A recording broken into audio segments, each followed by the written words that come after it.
All right, and we're live. How's it going, guys? Fantastic. It's going great. Nice, nice. Thanks for This having is us. yeah. I'm excited to talk with you guys today. We've been, we did a podcast that's coming out soon. The Salmonflyproject.org. You guys are doing this great. What I think for me has been a long time coming to find two guys that are just so into entomology and fly fishing, and we talked about it on the podcast. But today you're going to do a presentation. You're going to break down a little bit of the background on what entomology is, kind of everything people can understand, how it can help them maybe with fly fishing. But give us a heads up, both of you. Jackson, maybe we'll start with you. Tell us, who you are, maybe a little snippet on what you do with the Salmonfly Project. Fantastic. Yeah, thanks, Dave. So I'm our executive director and one of the co-founders. James and I started this together while we were exiting grad school. We went to grad school at the University of Montana and basically saw this need, kind of a lack of widespread aquatic insect conservation. So we started the Salmonfly Project to fill that gap. And yeah, I mean, it's hard to say what I do with the nonprofit because as a small organization, you wear a lot of hats. So I do a lot of science and a lot of education and a lot of other things as well. But yeah, I love talking to other anglers about how to better match hatches and all the bug things. So Nice. really, really excited to be here. Cool. All right. And how about you, James? What's your connection here? Yeah, I'm James Frakes, one of the other co-founders. I got into this whole entomology thing because uh, I love to fish. I was kind of a trout bum, and so I decided to study entomology at the University of Montana. Fell in love with the bugs, and we've been doing this ever since. Nice. Well, we're going to jump in a little bit. Today, we have a presentation, which I'm going to show really quick here. We're going to jump into that. And also, I'm just going to hop over to the website because I think you guys, if folks don't know you, we can take a look at this. So the Salmonfly Project, you can go here and you can actually, you can donate, you can check out, get some resources. And this is what it looks like here. So for those folks that are just coming in here, and I will say, when I first got on here today, the video is epic. You could sit here and you're pretty much mesmerized watching the video on these salmon flies if you let it run here. And so that's pretty cool. Today, people can check that out. But yeah, I think today in a bit we're going to let people roll in here. We're going to talk about. We're going to let you guys present, and we're going to get into some of the background because I think entomology. What do you guys think is the toughest thing? I think when people come into these presentations, what do you think their expectations are, and what are you guys trying to deliver on? Go for it, Jackson. That's a great question. Our overall goal is to help anglers better be able to match the hatch, for their own fishing success. But at a deeper level, I think when you can match the hatch and really understand this connection with what the fish are feeding on and why, how those bugs are behaving in fishing, we often try to get in the head of the fish, but it helps to also get in the mind of the bug. And Mm-hmm. when you can do both of those things and feel that connection and understand that it's dialed and you know why those fish are feeding on that bug at that time and you know how to match that, not just match the fly, but match the action and the timing and the behavior. I think that's what when things really become exciting, and that's why I'm here. I actually came into you know I came here for the bugs. People ask Yeah. me all the time, "What's your connection to fly fishing?" I'm more of a casual angler. James's, route to the salmon fly project was kind of opposite. When I started doing research, I was, very, very new at fly fishing. So yeah, I love helping people just find that wonder of the bugs and be able to connect the bugs to the fish at a deeper level. And then once they do, they become better stewards of the environment. You're aware of the hatches that are there. You're aware of the pressures and any changes that happen, and you just become, a more involved steward. So I Nice. think it's cool from a variety of levels. Right on, right on. Well said. Yeah, and I pulled up the video so we were able to take a look at some of those stoneflies. That's what is interesting about this, right? You can go so deep down these rabbit holes into species and subspecies and the life history, right? All this stuff, and you guys are at the kind of that high level, right? Because I mean, master, you got multiple degrees studying these, in this field. But I think today you're going to break it down for like the normal people, right? You're going to kind of shed some light on how all of us people that don't have degrees in entomology can understand and maybe get some use out of it. Is that how you guys look at it a little bit? Absolutely. Yeah. Absolutely. Yeah. We want this to be fun and a good learning experience. You don't have to memorize any Latin names or anything crazy like that. And you definitely don't need to do that to effectively match the hatch. Sometimes entomology gets this sort of stigma of being like really kind of an old person's sort of Yep. stodgy subject. And it doesn't have to be. It's fun. It's cool. And Yeah. I think that's what we're trying to, show today. Cool. Well, I just want to give a heads up before we get in here. So this is part of the today is day 3 on our fly fishing boot camp, and we're covering a bunch of different topics. Later tonight, we've got a streamer presentation about trout is going to be here, James Garrettson. So that's going to be awesome tonight. And then we're going to take a break tomorrow. Monday, we'll be back with Stillwater. We're going to do some panfish. We got a mix of things going. So we're trying to cover everything in fly fishing. So that's the boot camp. We are doing a little Q&A at the end here, so if anybody has questions, just put them in the comments. I'm going to save those till the end. I'm going to let you guys present here. And then, like I said, we're going to give away a rod Monday night, and just follow the Salmonfly project for a chance to win that. We'll be circling around there. Yeah, well, guys, does that sound about good? Maybe give us a heads up on, obviously you guys are a big group trying to protect species. A big thing about supporting you supports conservation because we're protecting some of these. Are there any other groups you would recommend we check out on the conservation end that'd be good to support? Absolutely. We work really heavily. I mean, there's an amazing array of people out there doing important fisheries conservation work. We work a ton with Trout Unlimited, as well as dozens of watershed groups. So yeah, big shout out to all the people doing the good work, and all the work that we do. It's very collaborative, and we're not doing it in isolation. So yeah, we all need to work together. So yeah, we're big proponents of Trout Unlimited. We work with them at a national scale, at a chapter scale, and for the beginner intermediate anglers that are here today, when I go to these Trout Unlimited meetings and talk with them, there's not a whole lot of young people. Yeah. It's there's a lot of white hair in the room, and that's cool. Right. But I think getting more of the people in their 20s, 30s, and 40s that want to be stewards and fish and enjoy these ecosystems for years to come, like get involved. There's volunteer opportunities. It's not just like a money thing. There's so many opportunities to do restoration projects, collect data. Yeah. So I'd be thrilled, even if people didn't support the Salmonfly project. Let's Yep. save our rivers. Exactly. Yeah, and that's something I'm guessing you guys will touch on a little bit today, of changing environmental conditions is affecting some of these bugs. We've heard stories. The podcast that we have will come out next month. We go deep. We're going to take a deep dive on some of these topics, which was great. So we'll have that coming too. Yeah, I think we could just jump into this if you guys are ready, and I'll let you. I'll switch over to the slideshow. I'll let you jump in here, and then we'll get some questions at the end. Does that sound like a good plan? Sounds good to me. All right. So I've got your slideshow pulled up here. Who's going to start off? Jackson, is that you? Or are you going to start this one off? Yeah, I'll start this one off, and then James will take over from there. But as usual, James, if there's anything that you really want to add, feel free. But yeah, just as a separate or additional introduction to the Salmonfly project, we are an aquatic insect conservation nonprofit. Our mission is to conserve our aquatic insects, essentially our hatches and the fisheries they support.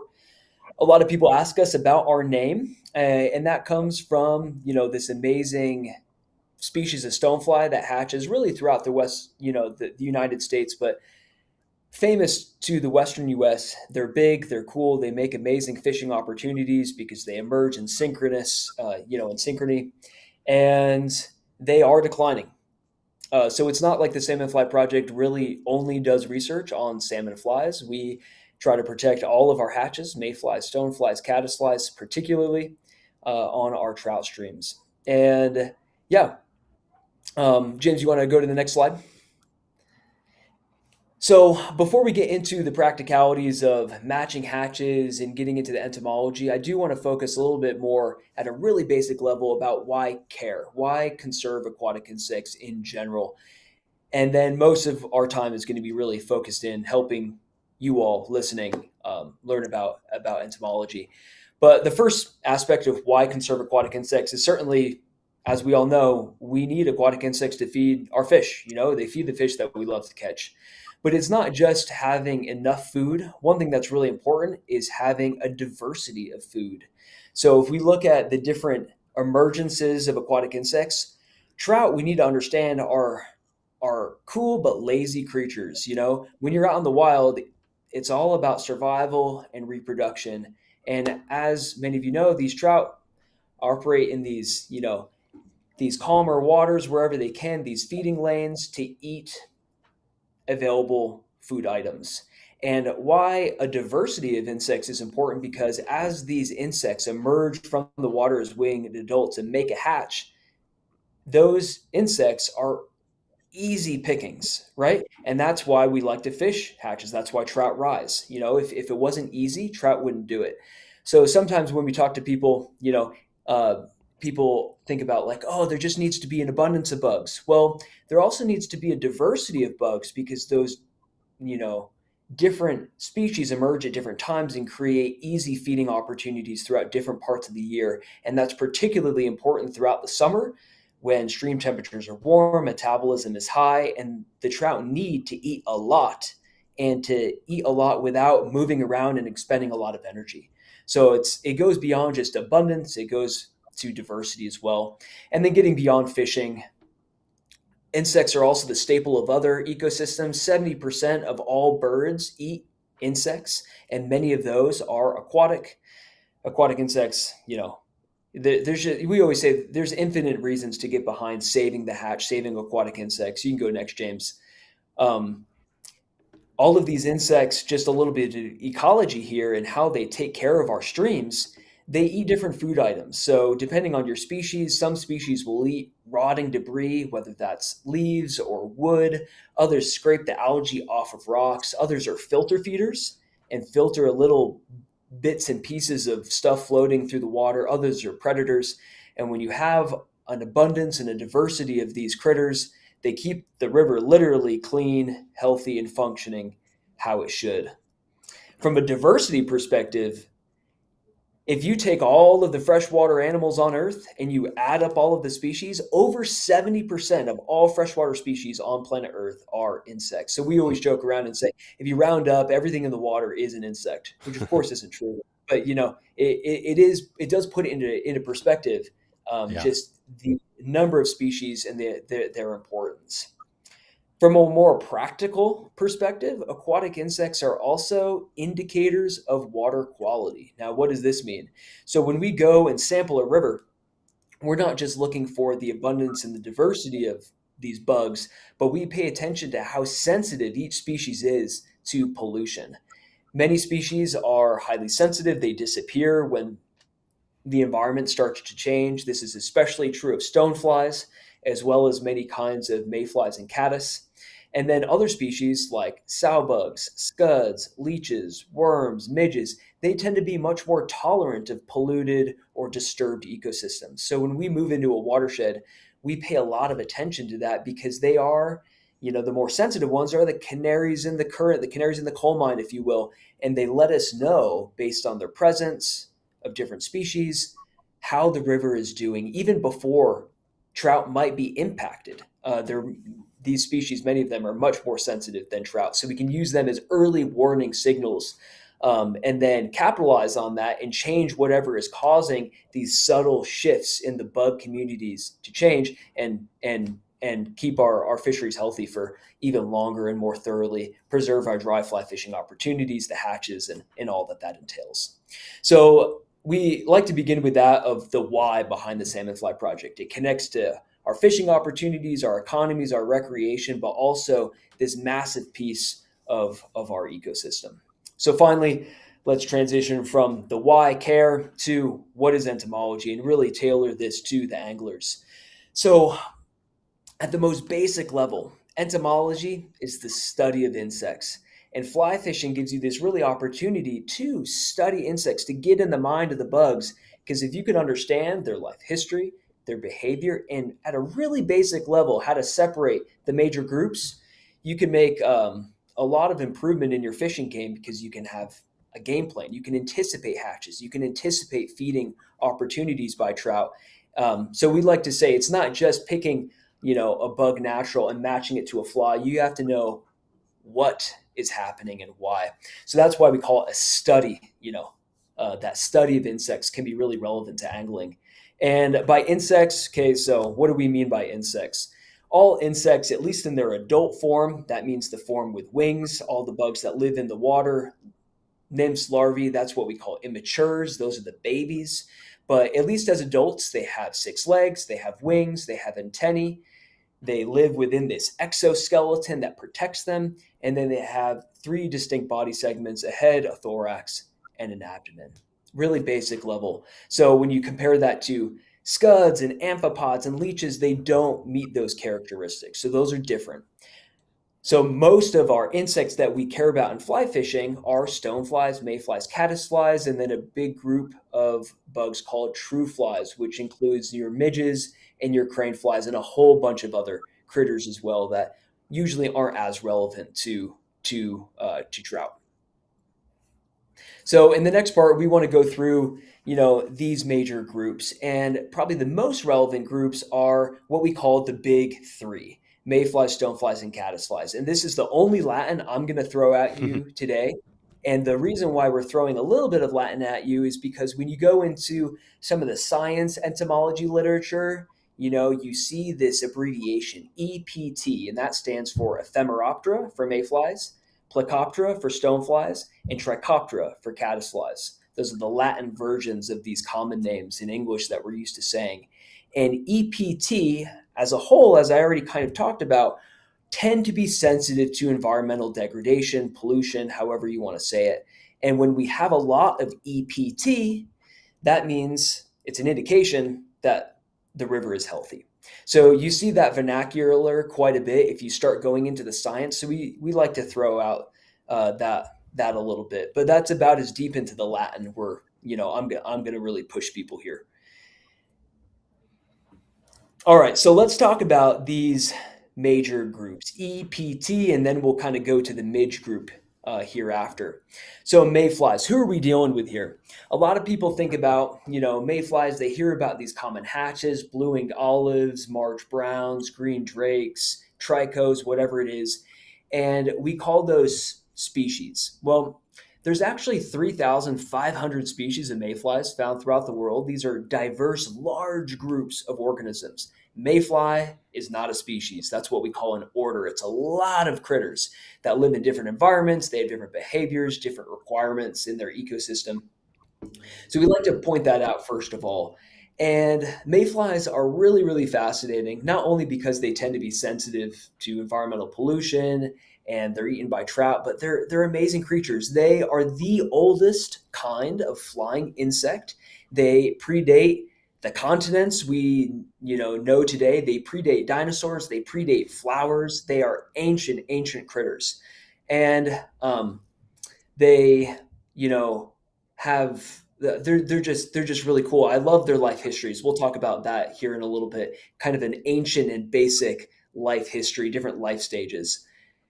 So before we get into that, though, let's talk about basic identification. So we're going to focus on, at the first part of the talk, how to identify mayflies, stoneflies versus caddisflies. Because if you can do that level of identification, that level of entomology, and learn how they behave differently, their life histories, that's what really empowers you for that first stage of matching the hatch. You don't really have to know every single species and subspecies because overall, mayflies, stoneflies, and caddisflies within each group behave similarly. And that's really relevant to how each hatch happens. So let's first focus on mayflies versus stoneflies. If you go into the entomology books and you talk to other entomologists, you might hear that you need to count the tails of your mayflies versus stoneflies to tell them apart, or look at how many claws they have. If you have a microscope, that is helpful, but how many of us have a microscope at home or especially on the water with us? Not very many. So there is a really easy trait to think about when telling mayfly and stonefly nymphs, the water form, apart. So when you look at a mayfly, the one on the left, the tricho, so if you see the head, the thorax, and the abdomen, that middle section, it's kind of fused. There aren't 3 distinct segments of that thorax. But if you compare that to a stonefly, you see the head and then you see 3 distinct chunks or segments behind the head. So mayflies, their thorax is fused. You can't easily tell the segments of that thorax apart. Stoneflies, head, 1, 2, 3. And as long as the bugs are big enough to see, that's going to be the best identifiable feature that you So know, that's it. So for that's our best. If you grab one in the stream, that fused thorax of the mayfly is the best differentiator. Yep. Whether it's a blue-winged Nice. olive or a trico or a green drake or, whatever, the size and the overall body shape will differ. But if you look at the thorax, that's going to help you. For mayfly adults, I think most of us are pretty good at identifying that. They look like little sailboats. Their wings stick straight up in the air as these little triangles. They can have 2 or 3 tails, and that can help you get to different species groups. But if you see an adult with a sailboat wing, mayfly for sure. Mayflies, especially well in their nymph form, can have different habits, and that pertains, relates to how they move around. So, and then their body shape, and that depends, that can be relevant to the fly that you tie on, and especially the action and where it lives. So, clingers are a big group of mayflies that live on the tops of rocks, and they're shaped like sports cars, right? They're aerodynamic, really hydrodynamic. Their body is really flattened on top of the rock, and that allows the water to go right over them, right? If they're higher, like a normal mayfly, like a green drake, if you know what that looks like, it's going to get blown away, or like a stonefly or a crawler mayfly. These clingers have a shovel-shaped head and are right on the top of the rock, living in what's called the boundary layer. Swimmers, they like to be under the rocks. They are really good at living in still water habitats, and they kind of swim around, right?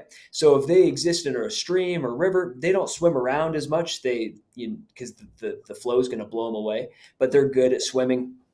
They're much more prevalent in ponds and lakes. Burrowers too are more prevalent in ponds and lakes, and they actually don't live on the rocks or whatever. They dig burrows down into the silt, and these are wild critters. I could go on, talk about them for a long time. They make these curly Q C-shaped burrows, and they sit in there and wiggle their gills, and that makes a vacuum, and it pulls water in, and that's how they eat. They're pulling water through their little C-shaped tube and filter feeding whatever comes in, and then the excrement flows out. Pretty neat. And then crawlers are more your typical bug that just lives on and under the rocks, crawling around. They don't have as many. They're more basic in their morphology. They don't have any special like swimming, burrowing, or clinging adaptations. So let's think about the life history of mayflies. It is a little bit complex, more so than a lot of the other groups. But what's fun for fishing is that you can capitalize on every stage of this life cycle. So all aquatic insects, of course, start from an egg and then they become a nymph. And the sole purpose of that nymph is to eat and therefore grow and grow and grow. And for each species, they're going to emerge at a predictable time of the year that depends really on the cumulative load of temperature throughout their life. So in a warm year, they're going to emerge a little bit earlier. In a cool year, they're going to emerge a little bit later. That just is dictated by temperature's effect on their metabolism and how fast they can grow. And because they're all experiencing in a certain reach of river, similar temperature, they're growing at similar rates, and therefore they come out during a certain season. So that's really relevant to hatch charts. That's why hatch charts exist. We can predict hatches of different species, and they come out on different times of the year depending on their biology. But when these nymphs are ready to emerge, once they're fully grown, they swim to the surface. Some are faster swimmer than others, like the swimmer nymphs, the swimmer mayflies, like blue-winged olives, for instance, swim quicker. Things like PMDs or green drakes are much worse at swimming, and it takes them longer till they get to the surface. So that's, of course, when feeding really upticks for trout, because these nymphs are no longer hiding, and now they're drifting in the current, and that means game on. So these nymphs, most nymphs of mayflies are quite small, and it takes them a long time to break through the surface foam, through that surface tension, and get part of their body sticking up into the air. And then they go through metamorphosis. They get their wings. They crawl out of that old skin, and their wings kind of unfold.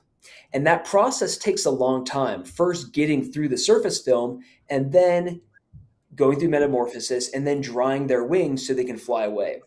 And that's really relevant to trout because because that takes so long, literally a couple of minutes, the trout just set up in feeding lanes. And how do they feed on mayflies? They sip, right? I think we've all seen that. Before the mayflies really successfully poke through the surface tension, they're feeding first kind of under the water. And then as soon as those mayflies are on top of the water and are drifting down with their sailboat-like wings drying, those rises are a little bit easier to see, but they're still sips just because those mayflies, it's kind of a reliable food source. They're not going to escape quickly, so they just set up and they feed gently, trying to conserve that energy. That first adult stage of a mayfly getting its wings is called the dun. When those wings are dry and fully unfurled, the sole purpose of that dun is to fly to shore. And then it goes through a second metamorphosis, and that becomes the spinner, right? So the nymph becomes a dun, which then becomes a spinner. So this is obviously really relevant to fly fishing because the first stage, you're fishing the nymph, and then you're fishing emergers and cripples. Cripples are nymphs that fail to go through metamorphosis, so they get kind of waterlogged and float along there half out of their old skin. And then you can fish the duns with those, wings straight up in the air, and then find the spinners. And the spinners are the first stage that's reproductively active, right? So they fly from the margins of the river where they went through that dun to spinner metamorphosis. And mayflies have this famous flying pattern where they go up and down, right? And that's where the word spinner comes from. They spin like this, and they all come together in a big clump, and the males and the females are mating in the air. And then once those eggs are fertilized, the females drop to lay those eggs. And that's your classic spinner fall. Another opportunity for those trout to feed. The males will just mate and mate and mate until they can't fly anymore, and they will fall too. And the spinners, they look a lot different on the water than the duns, because life is essentially over for them. Mayflies only live for 24 hours. They reproduce just once, and they do that until they can't anymore. And then it's a spent spinner, and those legs or those wings are now lying flat on the water, going downstream.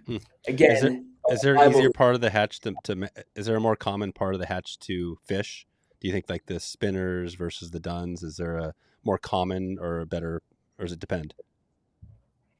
It's definitely species specific. It is. Go okay. James. Yeah, that I'll get into that a little bit more at the end of this talk. But yeah, certain species, the spinner can be more important, and certain species, the duns are for sure more important. Okay, cool. Yeah, great. Yeah, James is going to break this down more by individual species here in a minute. Perfect. Oh, good. Yeah, we were just on a podcast earlier today, and we were talking about the tricos, and they were saying like how fishing that trico, like early morning, they come out, right? They're hard to fish, but the spinner fall is perfect if you can hit it early. Yep, exactly. Yeah, good. Okay, that's cool. Yep. So it depends. Classic biologist answer too, right? It depends. Right, it depends. Yeah. Okay, so moving on to stoneflies, another 3,500 species.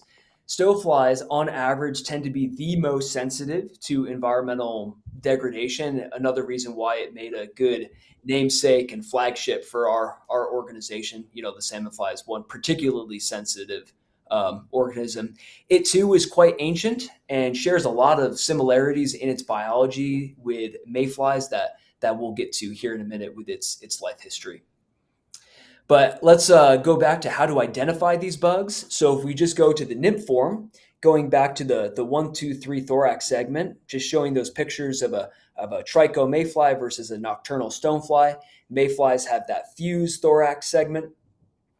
Stoneflies have a really obvious 1, 2, 3 thorax segments behind the head, and that'll get it every time. They also have 2 really obvious tails that don't easily smush together.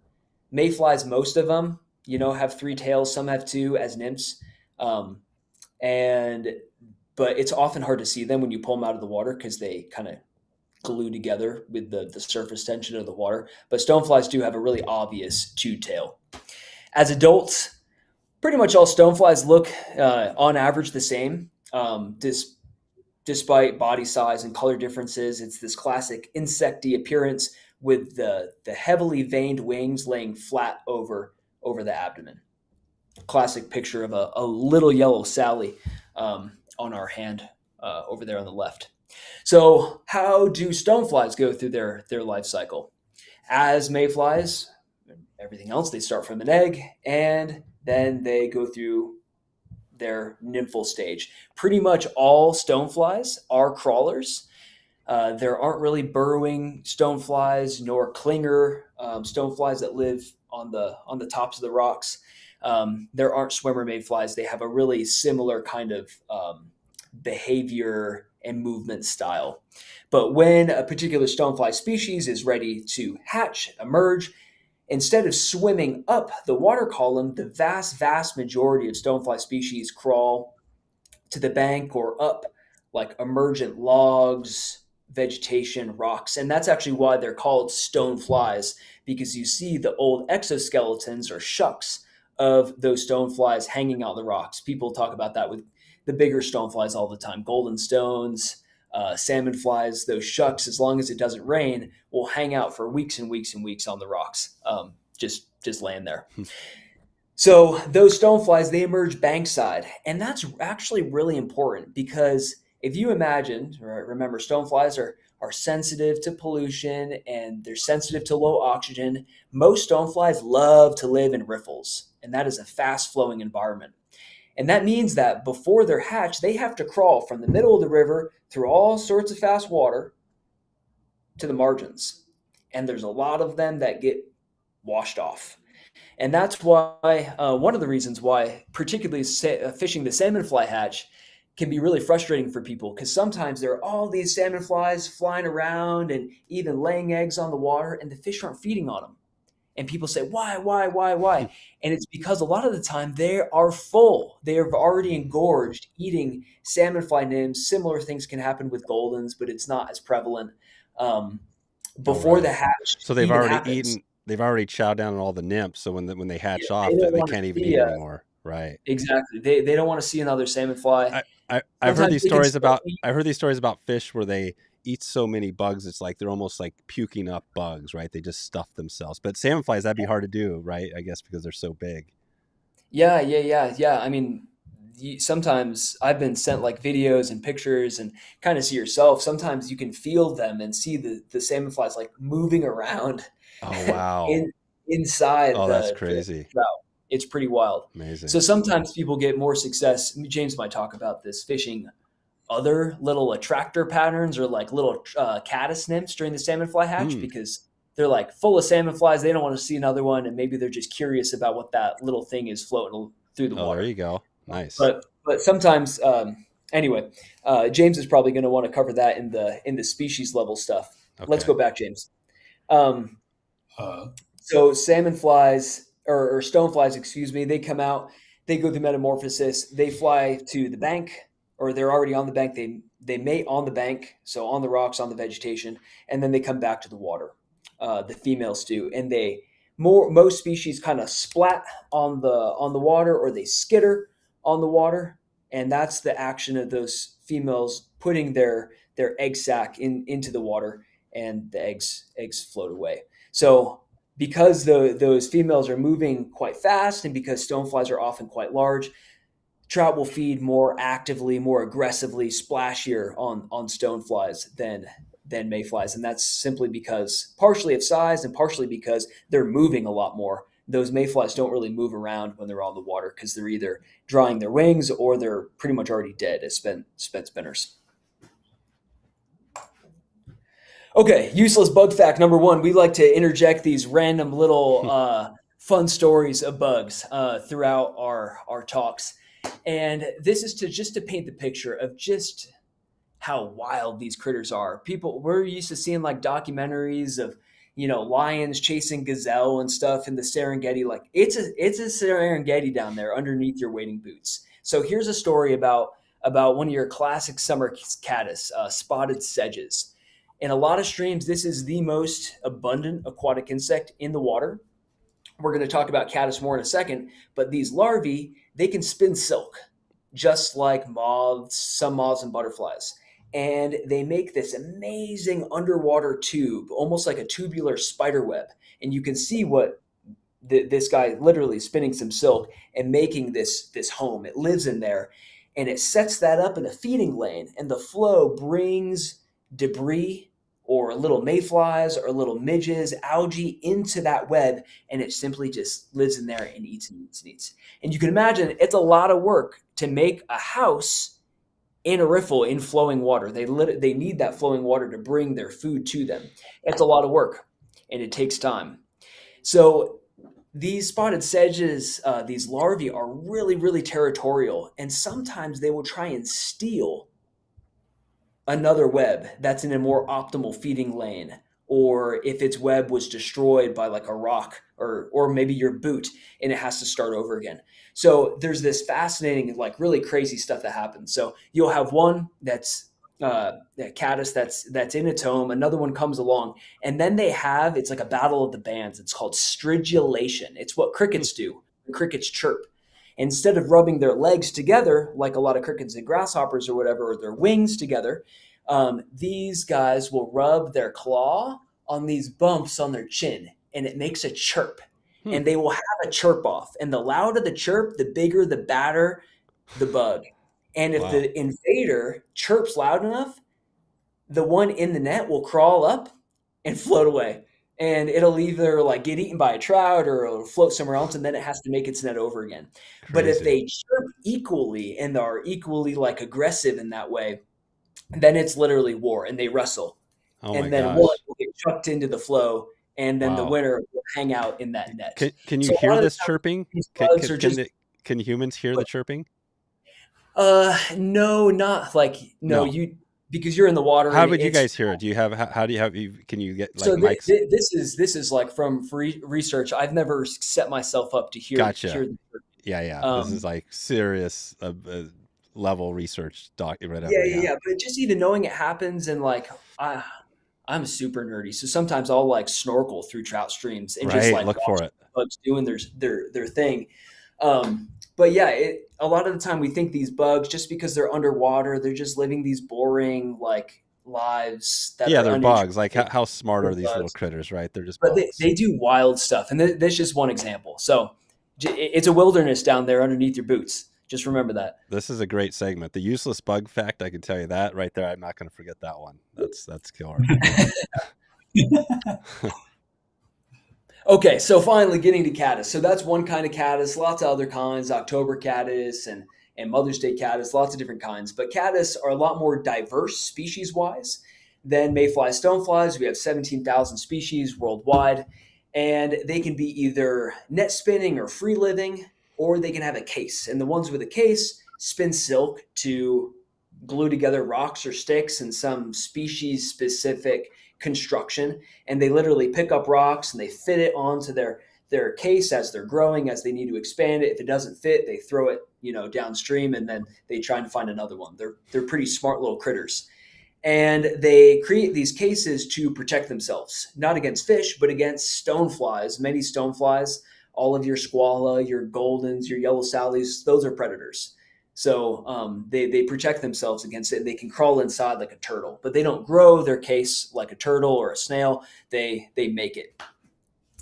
And caddis have also a fascinating kind of biology here. Pretty easy to identify them, I think. James, if you want to go next. So how to identify caddis? We always say that they're grubby, kind of maggoty looking things as larvae. Obviously, if you see a critter in a case, that helps you get the first step. But many of them don't live in a case, and they're grubby, but they have legs, and that's an important thing to remember when we talk about midges or crane flies or other things. And so larvae, grub-like with legs, they have a pupae. If you see anything that looks like this crazy alien thing in the middle, that's a pupae. That's the intermediate larval to adult stage. And then the adults look a lot like moths, but their wings are held tent-like over the abdomen, and then they have long antennae.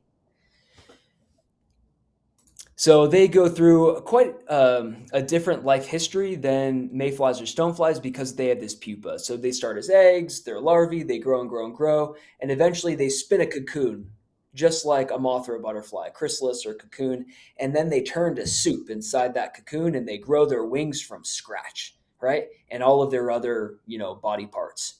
And when that adult is fully formed inside the pupal skin, they cut a hole through that cocoon and they swim to the surface. And they're really good swimmers.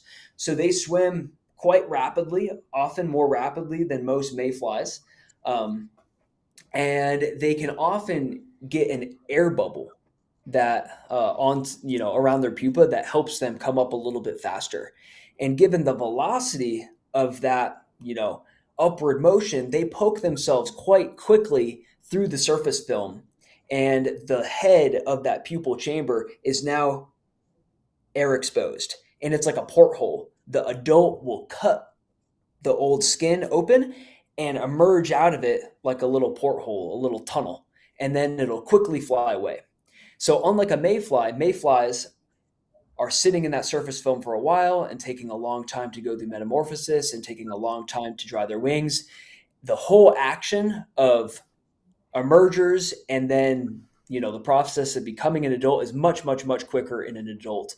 And that's why people talk about a caddis rise. It's a much splashier rise form. And that's just because these caddis are kind of disappearing into the air much quicker, so the trout have to be quick. So you can often tell what the trout are feeding on, even if you don't know what's hatching from the hatch chart, or if you don't even see the bug. If you see these consistent splashes, by how big the splash, like almost a more aggressive splash of a trout, exactly. Like a caddis. Exactly, you're exactly right. So then the adults, they're really good at flying, just like a moth. They fly to the bank. They don't mate in the air. They don't make like a big cloud of mate. There can be a lot of them, and that kind of makes a cloud that way, but they don't make like a formation like the mayflies do. They mate on the bank, and then the females fly back to the water. And depending on the species, they either kind of skitter and splat the eggs off of them like a stonefly, but many species, including those spotted sedges, actually dive. The females dive underwater and they lay their eggs, as kind of this picture shows, in custom like sweet spots on the sides of logs, rocks. You can actually have caddis hit your waders and crawl down underwater, and they think you're a rock, and they're gonna put eggs on your boots. That's what they're trying to do. So a lot of people have success not just fishing emergers and then adults and larvae, but also these wet flies with some action on it, as the kind of mimicking these adults coming down and then back up out of the water laying eggs. So pretty fascinating stuff. True flies. We're almost done with my section. 50,000 species of true flies. That's a lot of species. Most are not super relevant to anglers. We have two big groups. We have midges and crane flies. On average, true flies tend to be a lot more pollution tolerant. And pretty easy to identify this big group of organisms. Go ahead, James. When you look at the larvae, they look grubby and they don't have legs. So that's how you kind of separate them from caddis. Caddis are grubby with legs. True flies are grubby without legs. And the adults, most of the species we fly fish with, they look like kind of like mosquitoes. Midges are a little tiny. Crane flies are usually quite big. And their life history is similar to the caddis. They exist in a larval stage. They come up as a fast-rising pupa. They emerge quickly into their adult form, and then they lay their eggs back in the water. And this can be pretty cool, this process, for the midges in particular, because there can be a lot of them. And as those females kind of put the eggs on the water and hang out, there can be so many of them that they clump together. So that's why you can fish caddis or midge clusters, simply because they kind of mix together and stick to each other on the top of the water in the surface film.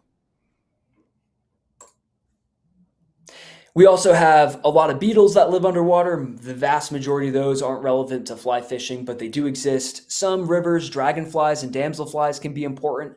And then just shout out to your other aquatic critters. There can be a lot of like true bugs, water skippers, hellgrammites, even some kinds of moths. But the vast majority of these other kinds of aquatic insects aren't as important for your angler entomology journey on most trout streams.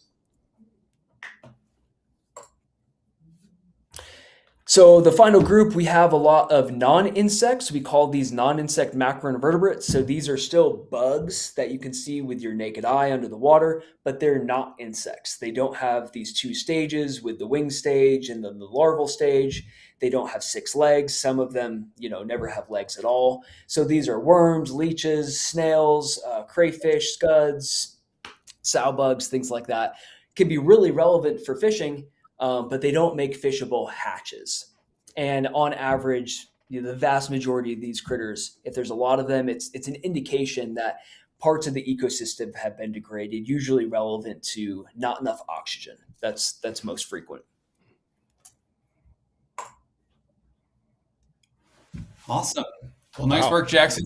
Thank you for the background Yeah, there. that was killer. Let's switch over. So James, you're going to take over now and hit into another section here.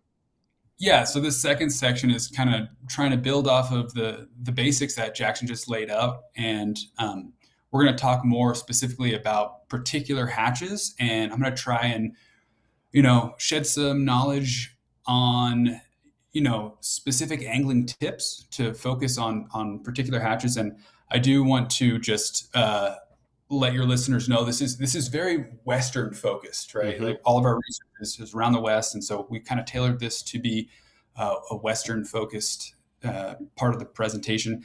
But there are some amazing resources that you guys should get into. I'll just highlight this one book that I see it. really love. This is Hatches. This is a book. Oh, there we go. It talks about a bunch of different hatches around. Okay, and who are the authors on that? This is Al Quackie and Bob DeStassi. Okay.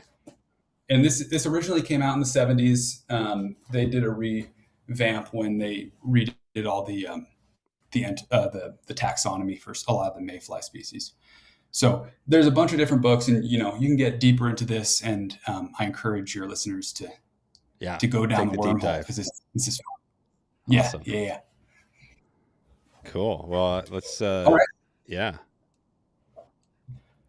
So like I said, we're going to talk about how to anticipate and how to fish specific hatches in this sort of second half of the segment. I'd like to just start by showing a hatch chart. This is a hatch chart that was developed for the Madison River. We do a lot of research on the Madison, and this is a really well-detailed hatch chart.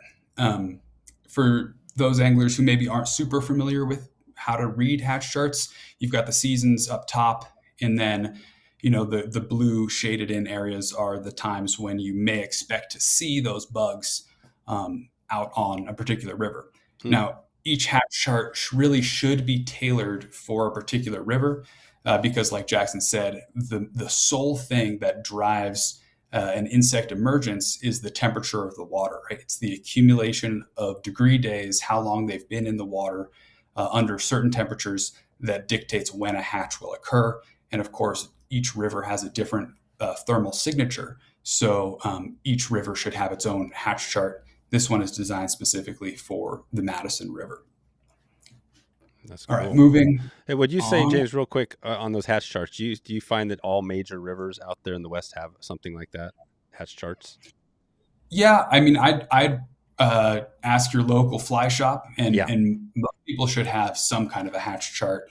Most good fly shops will also have like a daily report. They'll have a chalkboard or something that explains where they're at seasonally with the hatch and things like that. Perfect. Okay, so now we're going to just kind of go back through and talk about these particular insect groups and when is the best time to fish them. So midges, I think a lot of people know midges for the fact that they hatch throughout the wintertime. This is kind of our only dry fly opportunity in the middle of the winter, and that's why they're fun. They provide a fun fishing opportunity at a time when otherwise there wouldn't be that many fish rising. One key feature to look for when you're out there midge fishing is, people think that, you want to have these really sunny, warm days in the wintertime for your fishing. And that actually is not always the case. Sometimes if you have like a gray day or a storm rolls in, that can drive a hatch of midges. And a lot of times when you have that gray, nastier weather, the trout just feel a little bit more comfortable to rise. And so don't be afraid to go out there, put your nasty weather gear on and go fish out there in some nasty weather, and you may actually have some really good fishing. The hatch for midges in the wintertime tends to occur right at the warmest part of the day, because obviously the adults don't want to freeze in midair. And of course, one of the main things that I like to tell people to do is try and track these hatches throughout the day. So let's say if you know that the midge hatch is going to occur, let's say around 2 p.m., 3 p.m., but you get to the river at 10 a.m., you probably want to start fishing with a larvae pattern down on the bottom. And you might want to fish 2 flies. You could fish a larvae and a pupa, but fish those things down low near the bottom, because those bugs are still near the substrate. And then right before the hatch occurs, it can be very effective to put a midge pupil pattern. And the difference between the pupa and the larvae is just they have this much more pronounced thorax area. They kind of look more like an ice cream cone as opposed to just like a hot dog. And you can fish that up in the surface film, can be really good right before the hatch. Fish will start to look up. Let's talk similarly about mayflies, making a lot of broad assumptions here, because mayflies, there's so many different types and there's so many different ways to target them. But from my experience, being out there again on cloudy, humid days can be really effective. That has to do with the fact that when they break out of their nymphal shuck right here, if it's humid out, it takes them even longer to dry off those wings, and it will actually let them sit on the water for even longer. And the longer the bug is, trapped in the surface film or drying its wings off, the trout pay more attention to that because they know that they have more time to feed on those bugs. So yeah, go out there in nasty weather again. And the other thing I like to bring up is the difference between the duns and the spinners. So one thing, each species is a little bit different on what time of year they hatch and the water temperature at which the duns hatch. But there is sort of like a pattern between when the duns come out and when the spinners come out. And that's really driven by water temperature for the duns, right? The nymphs are experiencing the temperature of the water. But then when the spinners come out, it's the temperature of the air that dictates when the spinners will fall and come back to the water surface. And that tends to occur between 60 and 70 degrees. So if you have a spinner fall, or if let's say it's the middle of the summertime, you're never going to really find a spinner fall right in the middle of the day because it's just too hot out and those spinners are still over on the banks. The spinner falls in summertime tend to occur in the evening. And then as you get later into the summer, a lot of times the spinner falls can happen early morning when that air temperature is desirable for them. Let's talk about stoneflies. Jackson touched on this quite a bit, about fishing the nymphs as they crawl to the sides of the river before they emerge. That can be really effective. If you know that a hatch is about to occur, fishing like a really short chain in shallow water right along the banks can be super effective with the stonefly nymphs. And then to try to encounter a stonefly, we call like a egg-laying flight, when the females come back and actually skitter to the surface of the water. That tends to happen on sunny days, warm afternoons. You don't tend to see a lot of egg layers back on the water when it's really nasty weather. So it's kind of the opposite as the mayflies. You want to be out there kind of nicer weather, warm afternoons is when that occurs. What was that you said on the bank, near the bank? What was the bug you were fishing? You said something close to the bank. Yeah, fishing the nymphs of whatever adult form is going to. So if it was a salmonfly emergence that was going to happen, you'd probably want to fish like a size 4 Pat's rubber legs or something like that, right on right the off edge. the bank. Yeah, right off the bank, as close as you can get.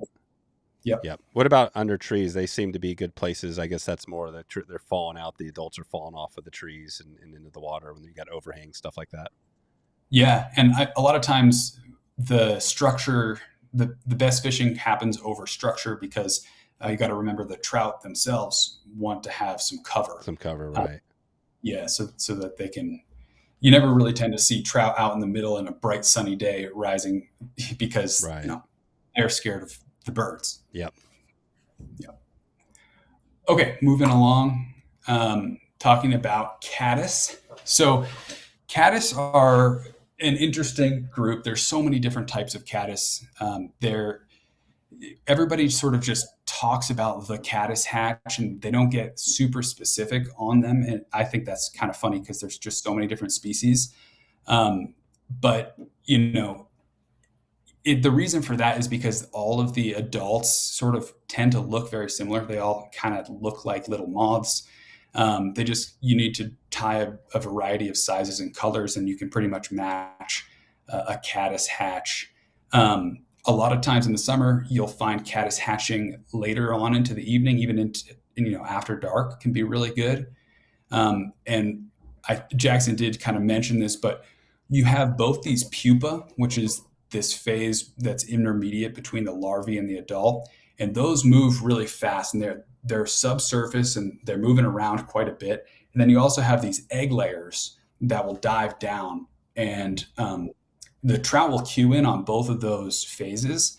And a really effective way to fish both of those phases is using wet flies, kind of like more gooey, submerged patterns. You can do dry dropper with a wet fly on the back, and it's often that wet fly that gets taken more than the full dry, because the trout knows if there's a high riding dry fly on the top and it's a caddis, it's likely going to fly off before it can get there, and they'll go after the pupae and the egg layers just because they spend longer in the water.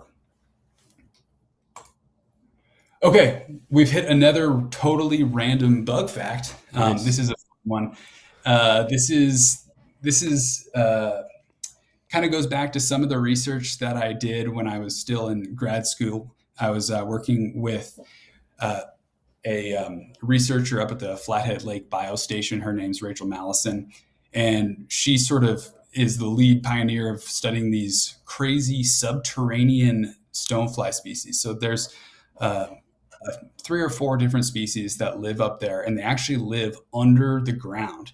And the way that they were discovered is the local people out there started building cabins and stuff on this floodplain, and they were drilling wells.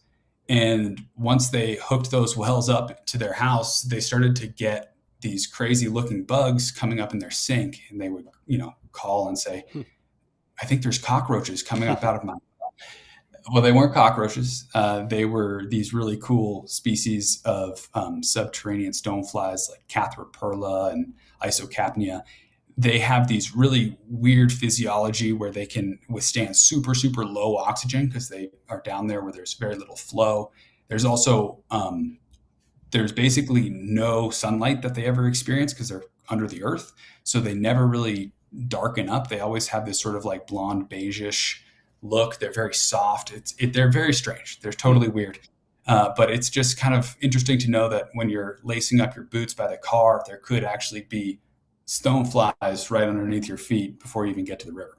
Right. So that's kind of crazy. interesting. Well, what is the family? Are there any more aquatic ones we'd see out there that are in the same family or of those guys? These are definitely not important to No. any angler. No, yeah, we're not using these guys. You don't need to match this in your fly box ever. Okay, this is good. Definitely useless bug fact. Love it. This is great. It's totally useless, but it's cool. All right, moving on. All right, talking about midges. Now I'm getting into the portion of the talk where we're going to talk like more specific hatches. Talking about midges, again, like I said, this is super important in the winter time. Jackson really talked about how midges are tolerant to different types of pollution. So if you have a river full of midges, it can be indicative of, slightly less high quality water. Midges can be super, super tiny in like talking down size 20 to size 26 sometimes is important to match them. it's a fun thing to do throughout the winter, but I think all anglers kind of look forward to getting to the next good hatch that comes out in the spring, because they're finicky, they're super small, but sometimes they can produce really amazing dry fly fishing opportunities. Moving on, we're going to talk about a bunch of mayflies now, specific species of mayflies, starting, with the first ones that come off, and that would be the Western March Brown. This is one of those clinger nymphs, so they're adapted to living in super fast water, and the way that they emerge is just like Jackson said. The nymphs will kind of swim up. Sometimes they tend to go up and down multiple times before they fully hatch. And they sometimes even hatch right below the surface, and they get kind of stuck, and then they break their way through. So oftentimes fishing wet flies for this particular species can be really good. They're about a size 14 or so. Yeah, and also the nymphs are important to fish well before the hatch. The nymphs will start to move around, sometimes even a month before the hatch, and it can be really effective to fish kind of a size 14 darker, maybe like a pheasant tail style nymph, to target this particular species. And next, we've got the blue wing olive. I'm going to go out on a limb and say that this is probably the most important mayfly species to have an imitation of in your box. And I would suggest having many different types of imitations, because trout see a lot of this particular type of bug. They occur across the whole country. This is a very, very important mayfly. You can tell a blue wing olive apart from many of the other types of mayflies because they have a very, very small hind wing. So if you look at the adult here, this tiny little bump right here is the hind wing, and this forewing is really the most prevalent thing. And they also, as the adult, they only have two tails. And when you have those things in combination, you're probably looking at a blue wing olive. Let's see. Blue wing olives are multi-brooded, so you don't only get a hatch in the springtime, but you get another hatch in the fall. The ones that come out in the spring are like a size 18, sometimes even a size 16, and the ones that come out in the fall are a little bit smaller, like a 20 or a 22. They're called blue wing olives because the wings are kind of this bluish gray, olive colored body. And they are super important to fish the emergence of and the dun phase. There's almost no importance, though, to fish the spinner fall of blue wings, because they don't tend to actually fall on the surface of the water. Those fully formed adults will crawl under and lay their eggs. So really just for anglers, focus in on the emergence and, fishing the nymphs before the hatch. It's very important to fish emergers and cripples right during the hatch, and then you can get away with a full, dun style right in the middle of a hatch. All right, next we've got the green drake. This is kind of like the big mayfly that comes out in the summer around where we're from. This is a really fun hatch to fish because the big fish in the river focus in on this one. One thing that I've noticed about green drakes is they have a very sort of weird color change. So when they first emerge, they're this sort of pale olive, almost yellowish color. And then the moment they come off the water, they sort of turn brown. So a lot of the patterns that you see don't resemble the bug, that you might pick up on the side of the river. And that's because as their exoskeleton hardens and oxidizes, it gets darker. But fishing the duns as they're drying their wings, they tend to be much lighter. The emergence happens, mid-afternoon throughout the summertime. It's a pretty big bug, like a size 10 works, size 12 or size 10 can work. And emerger patterns are really good too.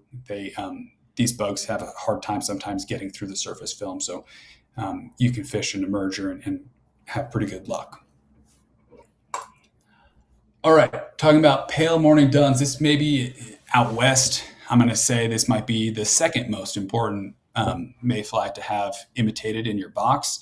That's because they're just very widespread. Their hatch kind of occurs throughout the whole mid part of summer. You've likely seen these bugs out if you've been on any of the major tailwaters or spring creeks. They're very common in those areas. They kind of have this pale yellowish body color to them. There's two different species. One is a little bit larger than the other. One's like a size 14. The other is more like a size 18. And PMDs have this really weird way that they hatch. A lot of them will actually fully turn into the adult before they get all the way onto the surface. And so now you have this sort of mid-hatched bug that's maybe 2 or 3 inches below the surface, struggling to get up onto the surface. So again, kind of fishing cripply emerger type patterns can be super, super effective for PMDs in particular. And the spinner fall of PMDs can be super important as well. The spinner fall tends to happen, just after the hatch, sometimes even the following morning. There can be a good, strong PMD spinner fall. And like a rusty brown spinner is probably the best bet. The spinners turn sort of this rusty, dark brown color instead of that yellowy color. Okay, and then the last of the mayflies that I'm going to talk about is trico. This is the tiniest little mayfly. They come off at midsummer and go into early fall. It's one of the longer hatches, so it will start in the end of summer and go all the way into early fall, and you'll see them almost every morning. The interesting thing about tricos is that it's maybe the only, well, I won't say that. It's one of the only mayfly hatches where the spinner fall really is the main phase that anglers should focus on. Those spinners, they come out in just like enormous numbers, like especially on the Missouri River, there's just clouds and clouds of these things. And when the spinners fall, the trout can really key in on them, and it can promote some very, very technical dry fly fishing, some very frustrating dry fly fishing, because you have to compete with like hordes of actual real adults that are on the water, and it can be really challenging, but very rewarding. The way to know that you're looking at a trico is one of the only mayflies that doesn't have a hind wing. So also, if you're looking at a small black mayfly that's like a size 20 or 22, it's probably a trico, but it doesn't have a hind wing, and it's kind of like a short, stout, very stocky bug. The wings make up almost 70% of the body surface, so they have like these robust but single wings on them. All right, transitioning into just a couple of caddis. I'm not going to go into a bunch of different types of caddis because, like I said, for the average day angler, you can really imitate caddis with similar patterns. You just need to tie many different sizes and colors and have them in your box. But one of the first major caddis hatches that happens out west is the Mother's Day caddis. This is a case building caddis, and they come out obviously around Mother's Day. A lot of the rivers where I fish back west, they tend to come out right during runoff, which is kind of a bummer. But in years where they come out just before runoff or just like maybe after it's stabilized, you can have some really fantastic dry fly fishing. These caddis are much darker than most of the other caddis you'll see throughout the summer. So like tie your patterns, with a darker deer hair wing and kind of like a slate gray underbody to properly mimic this species. And then, of course, we'll talk about the spotted sedge. This is the crazy bug that does the stridulation that Jackson talked about. This is a very broad category of caddis. There's many, many different species. They range from size 20 all the way down to size 12. And this is probably the most important caddis, I guess, if we're going to group them together to have matched in your box. They're just, it's good to have these sort of like tan, brown caddis in all these different sizes because they are so prevalent, and they occur on almost most of our rivers out west. So this is a broad category.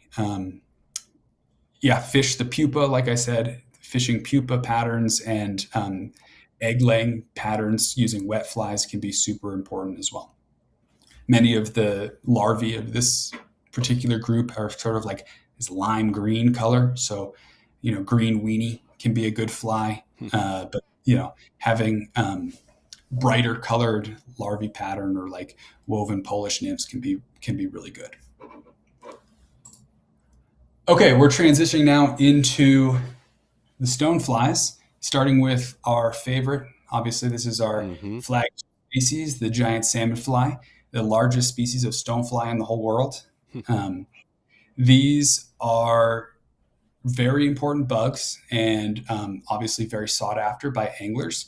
It can be kind of frustrating to fish this hatch because the emergence is incredibly synchronous. So what will happen is almost all of the bugs that are ready to emerge on that year will come off within the same handful of days. And if you don't, if you're not on the river during those days, you've missed your chance. So it's totally hit or miss. And so that's why you have a lot of people that, they'll travel and spend weeks to make sure that they hit this hatch. Again, like I said before, fishing the nymphs before the hatch can be super important in the sides of the river. Let's see. What else do I want to say about salmon flies? What do you think, James? What do you think is the most famous, if you had to pick one, Western river for these out in your area, at least in Montana? Is there one that just has this huge salmon fly hatch? Yeah, I mean, the Madison is probably most well known for it, but there's huge hatches that happen on the Deschutes River, Henry's Fork River.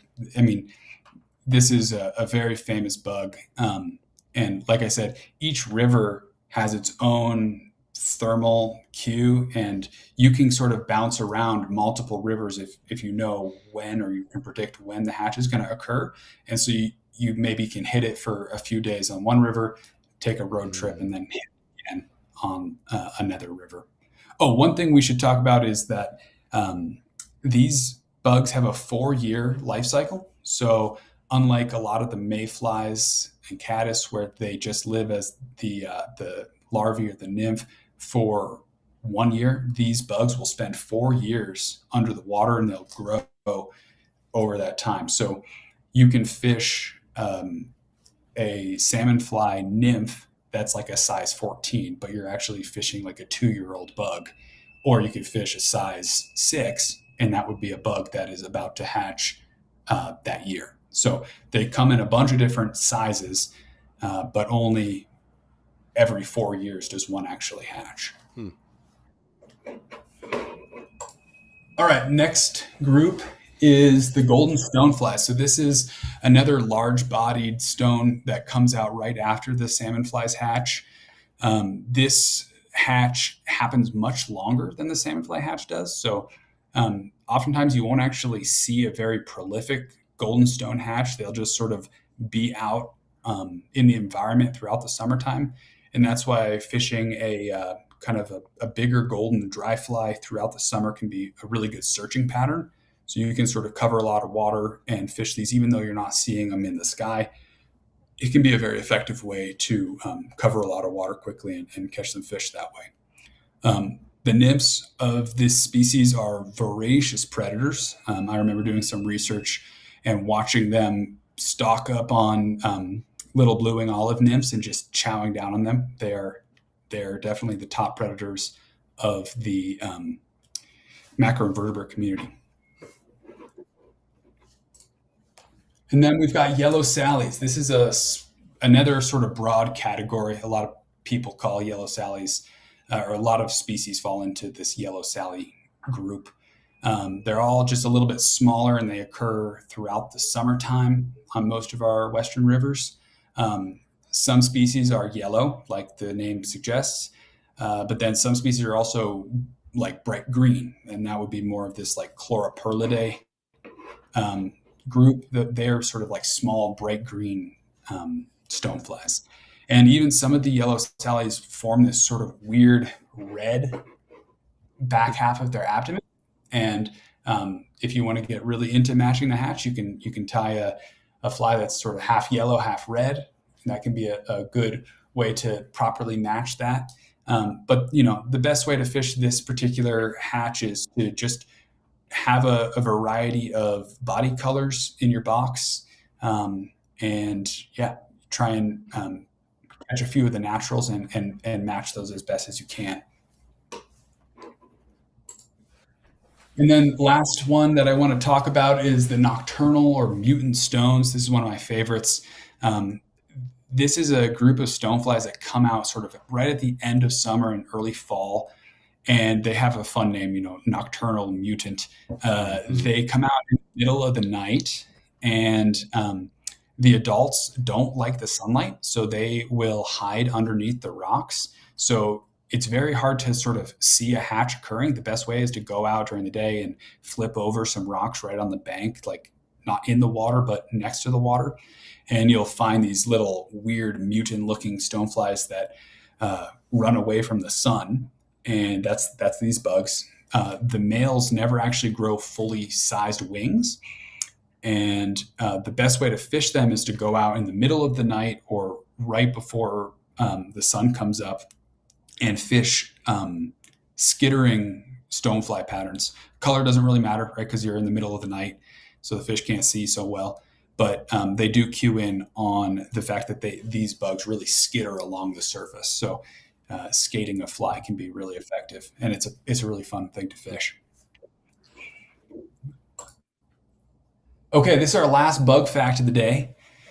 This is a fun little video, and I'll try and sort of explain some interesting physiology as this plays. So what you can see here is a mayfly nymph, and it's ventilating its abdominal gills right now. This is how they breathe. They're basically generating flow around those gills on the abdomen to flush out the deoxygenated water and then provide new, fresh oxygenated water so it can breathe.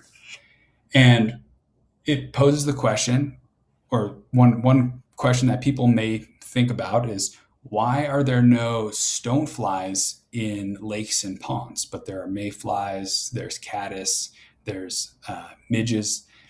And the fact, or the answer to that question is that stoneflies don't have the ability to ventilate their gills like this. This is like a passive ventilation that they do. They have this adaptation that allows them to generate flow around those gills. But stoneflies, they don't have that ability. They basically just have to acquire the oxygen directly through the walls of their body or through their gills, but they can't move the gills. So that's why you see they need flowing water basically to breathe. The flow is their inhale and their exhale, which is and the stoneflies, you have those tufts, the gills around their legs. Those are the gills on the stoneflies? Yeah, they occur at different locations on different. Yeah, some species don't have any gills, but like salmonflies have these gills that occur right on the middle parts of their thorax. Yeah, that's right. Okay, cool. So yeah, you'll never find a stonefly in a still water, but you'll occasionally see some mayflies and caddisflies. I think there's like one or two species that are adapted to live in very deep lake. I think like Lake Tahoe or some lakes in Russia have like one or two species of stonefly, but besides that, no. Stoneflies they require flowing water to breathe. Okay. Yeah, kind of interesting. Doesn't matter so much for your angling, but it's just interesting. It's Jackson. Great bug fact. Do you guys have like a list of the 100 top bug fun useless facts? Should make one if you don't have it yet. We should make one of those books you read while you're on the toilet. Exactly. Yeah, that'd be great. Okay. So that's the end of the talk, basically the portion of the talk that is about the entomology. I did want to sort of highlight this one other opportunity that we have, which is an angler survey. So if any of you listening are longtime anglers and you have noticed things on your local rivers, you let's say you take journal notes and You have good observations on different hatches. That sort of information is super valuable to us. And we'd love it if you take 5 minutes and fill out this survey. And of course, if any of you have the capacity to become a member, we would love to have you as a member of the Salmonfly Project. We're a very small new organization, and your membership will go a really long way. Awesome. But with that, I just want to say thank you, everybody, for listening, learning about bugs. I hope this was fun. Maybe Amazing. you have some questions. Yeah, this has been great, guys. That was like totally more than I was expecting. I think you guys definitely, that was epic. I mean, both ends. We covered both. We got the first half and then got into the fishing. So this is great. And I think we're going to do a little bit of a Q&A. So if anybody has any questions that are lingering, go ahead and post those in the comments, and I'll circle back through those. But I mean, as we got into this, there's so many, I guess, one thing I want to highlight, the Bug Fest, coming up in July. So July 25th, Bug Fest. Again, talk about a little bit about what that is, if people can attend. Is that going to be one of your flagship events, or one of the big events you guys are doing this summer? Yeah.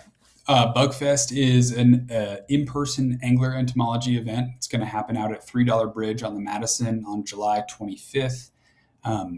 It's going to be, our biggest event to date.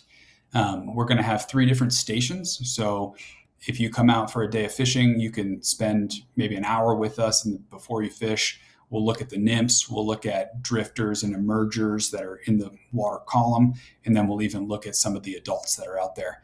And then to sort of pair with that, we're also going to have some very famous fly tyers out there imitating the bugs that we find. So there'll be some tying, there'll be some learning, there'll probably be a beer here and there. It'll be a good time. Little beverages. Yeah. And Craig, one of our favorite guests we've had on the podcast, Craig will be there, right? Yes, Craig Matthews will be there tying flies. Yep. And he's got that guy's filled with stories as well about his history working out of I think he was he the sheriff or something in town, right? In West, yeah. In West, yeah. Yeah, in West of Yellowstone, and then made a fly shop, and he's a cool guy. Yeah, definitely, and that's awesome. So this is going to be a great event. We're going to definitely be hitting it, because it's right over the same time we're going to be out near on the Missouri, and we got lots of great presentations. Old Dirty said, this was rad. You guys skipped the best hatch though, so I'm not sure what he's talking about. Maybe comment on which hatch. Oh, I'd love to know which hatch. I can't think of which one. Definitely those are all the big ones I can think of. And so we had some other random comments here. We had talking about the best size of just a comment on one of your things. It says the best size for stoneflies are 8 and 10s, even for trophy stonefly streams. So do you guys find that there's a common size, regardless of what bugs are hatching, that works really effectively for stoneflies? Well, I think it depends on the particular. If you're going to match a particular stonefly, then yes, right. Like each bug has its own size range. Like for instance, I was out on the Upper Colorado a couple of days ago, and this time of year you have the golden stones that are molting, and so fishing like a size 14 or 12, even though the adult bug is much bigger, but fishing a slightly smaller version of that bug can be super effective, because that's the size that the nymphs are this time of year. They haven't grown to full size yet. Gotcha. Okay. You talked a little bit on the fishing. What do you have as far as maybe a few flies that you think for dries throughout the summer are your go-to patterns? James, it sounds like you're more, you do a little more fishing. Do you have a few, or do you have like 50 boxes with everything? What's your style? I mean, I'm kind of a geek about it. Yeah. But I can sort of give you broad category things. I am very much a big proponent of the Comparadun style mayflies. So I don't love heavily hackled mayflies. I really like sort of the deer hair wing splayed look, whether it has a trailing shuck or not. I think that is super effective for almost every mayfly hatch. For stoneflies, I suggest something darker and lower floating than everybody else is fishing. Everybody likes to fish the big chubbies and stuff like that with the big poly wing on it. And That can turn some fish off sometimes. I mean, sometimes it works and you need the flotation, and great, I Mm-hmm. have those too. But if you're getting finicky fish something smaller and darker. And Okay. for caddis, uh, more and more my caddis have just gone to two patterns, either an X caddis or a wet fly, just a regular pheasant tail wet fly. That covers almost all caddis. Okay. It's like just with like a wet fly wing, just a little wet fly, like a Yeah, a like soft tackle. the soft tackle, exactly. Yep. Yeah, and just fish it however you nymph it or fish it as a wet fly, however you fish it. Yep. You can tie it off the bend of the dry. You can put two of them and swing them. Yeah, You know. that's it. And the X cast was one of Craig's patterns too, right? Yes. And Craig really made the Comparadon famous with adding the shuck to it. And Oh, you so did. Okay. Yeah. Why is the X it's cat is just, such a great pattern? Well, what is it? Because it's not that, you know what I mean? It's like you've got. Why is that the one? What does it have? I like it's just lower floating. It's got that trailing shuck off the back. And so the fish, I think they cue in on it as an emerging caddis, and they think that they can get to it before it gets away. I Oh, feel like an right. everybody fishes elk hair caddis, but those are such a fully formed adult Yeah. that I Yeah. think the trout they're too smart for that. Yeah, and they're sitting like on. I kind of feel it always seems like those flies that are sitting on the surface, ready to get away, are not as good as Yes. the ones that are down in the surface, right? It feels like those are the ones that are the better ones to match. I find, yeah. I Yeah, mean, any bug that's trapped, the trout knows that is easier yeah. food. We had Bob Lindquist was on Thursday when we started this, and he talked about fishing dry flies, and he has this other presentation he does fishing the underhatch, but he shows this drawing that Dave Whitlock drew like back in the day, and it shows all these bugs from the lower to the top, and almost like 90% of the bugs are right in that part, from not in the surface, they're right in that top little column. Is that Yeah. pretty much? But there's a lot of like I guess that's hatching wise, but I mean still 90%, is that true too, that most fish are feeding on nymphs for the most part throughout the season? Oh yeah, Yeah, that's definitely. true. Yeah, like a trout relies on nymphs almost for the vast majority of its diet for sure. Okay. Cool. Well, one more, and just this is for me. Tricos. We're going to be out there during Bugfest. So Bugfest is on the 25th of July. We're going to be there that next week, and Tricos are going to be on. What's a little fun fact you could tell us about Tricos, maybe that you didn't talk about, that we can understand about their life history? Is that something you guys know as much about Tricos as you do Stoneflies and these other flies, or do you know your bugs, certain species, more than others? I'm trying to think of something fun for you. Yeah. Or maybe just a typical Tricos, fact that the normal person wouldn't even know. Tricos love to live in more still water habitats. Okay. They really like pools. So if you're, when we're doing our monitoring, and if we sample riffles, you can get hardly any tricos, and then you move to like slow water habitat. That's not great for a lot of the other bugs that we tend to think about, whether that's green drakes or most of the stoneflies. Then all of a sudden you're getting this different community of tricos. They like that siltier environment. So when it comes to duns, and those are a lot less important than the spinners, as we already talked about. Mm-hmm. But that's where the emergence typically occurs, and then they come up, Yeah. and then the spinnerfall happens, and that can happen in a variety of over a variety of kinds of water. That's one thing that came to mind. I don't know how relevant that is to fishing. I don't think it's as relevant as some of the other facts James shared, but one little thing. Yeah, that's yeah, good. that's Love it. a good thing. The only other thing that I can think of is based off their like nymphal ID. They're one of the only mayfly nymphs that have these really pronounced triangular um, like things that come off their back. So right at the back of the abdomen, they have this really weird triangular shape. And Hmm. from what I can tell, the nymphs, even though I mean they're small bugs, no matter what you look at it, but the nymphs, almost in a weird way, feel bigger than the adults. Mm, Yep. Yeah. Yeah, okay. much. And Which are you almost can't even see their head. Their head looks teeny tiny. They're basically just like a flying thorax with really, wings. yep, Yeah, because they're yeah, tiny, right? They're 20s or 22s. Yeah. yeah. They're really itty bitty. Yeah. Amazing. Super tiny. cool. Jeff asked, he said, is that why you like the comparadon? Does it float a little lower? Yeah, I guess back to the question we are talking about. Is that why the comparadon is so good? Floating lower? Yeah, I think having the comparadon sit a little bit lower, but then also I think people just overdo it with hackle. I think it's too just much. more natural. Yeah. There's only 6 legs on a mayfly, and they're pretty dainty. Yeah. And if you look at a very heavily hackled fly, it kind of, to me, looks a little unnatural. Yeah, a little natural. Is the comparadon imitating mayflies and caddisflies? A lot of different things? No, comparadon is really, like the name says, just to just the don. To imitate ones. Yeah. That's it.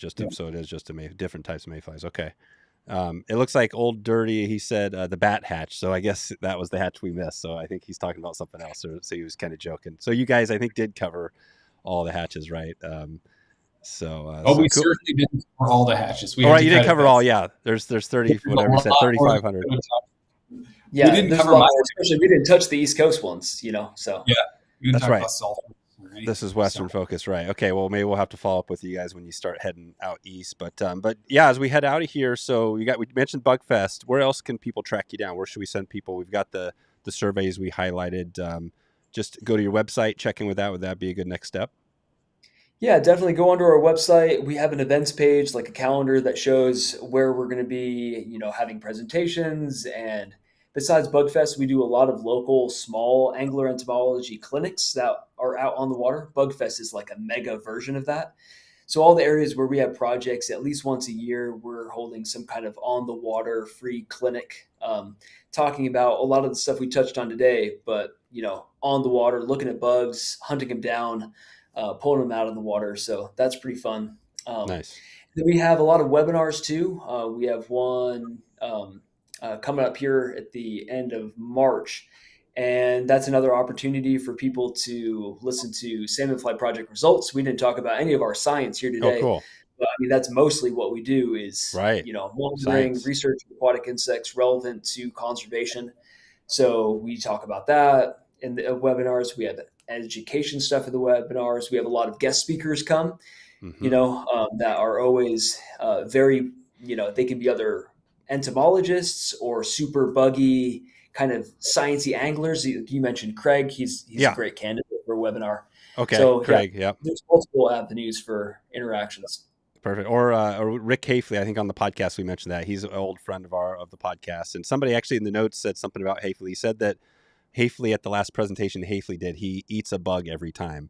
I'm not sure if that's true, but are you partaking in that same sort of line out there? Not every time, but I've eaten my fair share. You eat some bugs. All right.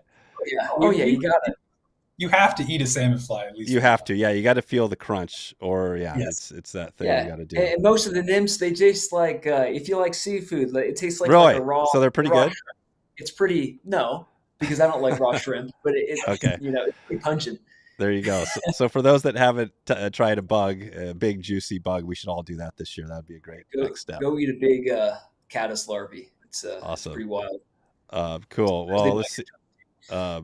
Well, I think that's probably good, guys. This has been amazing. I'll let you guys get out of here. We got some good stuff going. Your podcast we did is going to be going live next month, and we're going to hopefully be following up with you on more to keep track of everything we have going. And so thanks everyone. I just want to thank you guys for sure, and everybody who was on today. And this will be on the replay. So flyfishingbootcamp.com if anybody wants to check out. We do have one presentation tonight at 6 p.m. Pacific time. Streamers about trout. James Gerritsen is going to be. And I just saw a photo of him that he finds big fish. So we didn't even talk about some of the where to find big fish. Maybe that'll be for the next one with you guys to talk more about that. But thanks again for all your time, and we'll stay in touch with you. Thanks so much, Dave. Thank you. Thanks for having us.